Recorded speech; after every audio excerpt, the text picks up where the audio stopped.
forward to the end of the year, how they intend to make things better than what it is now. Yeah. And one would say that in terms of, I know that you've been in this space, you have a better appreciation. How would you describe the first half of this year, perspective as a member of parliament and somebody who has worked in this area? Okay, I would say that, for the first half of the year, let me start with the first quarter.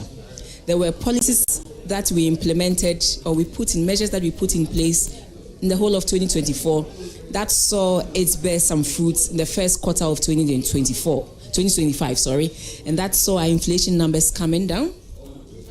And as you know, we did the last IMF review, and it was successful, and so that chunk, the third tranche of that money also came in the first quarter of 2025. So then we saw some boost in our forex. We also saw the inflation numbers coming down, and we saw the tightening of things really easing.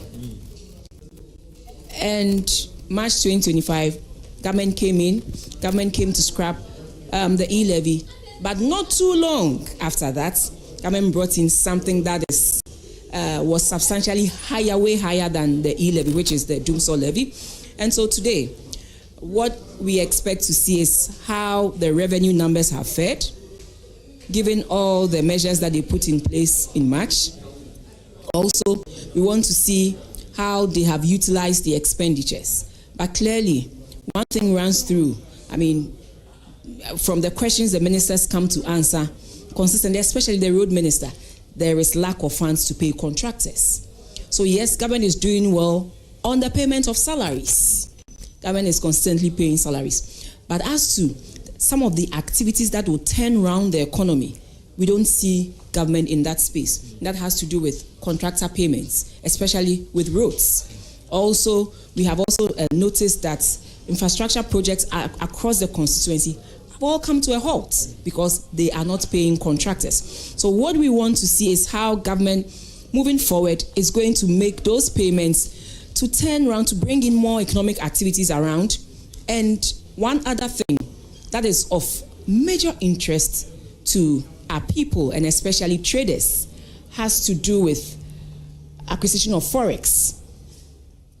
By dint of what we put in place, the gold for oil and all the other measures that we put in place, coupled with what they have come to do in the last 3 months, they said we all saw some strengthening of the cedi against our foreign currencies. But now they are asking for forex to go and get some goods because it's almost Christmas. Usually with these traders, July, August, September, that's when they buy forex to go and bring in goods for Christmas. And they are asking for forex and they can't find forex. So we are hoping that in this mid-year review, government is going to tell us how they are going to make these monies, these forex available to traders to be able to bring in the Christmas goods. And finally, the issues with aviation fuel.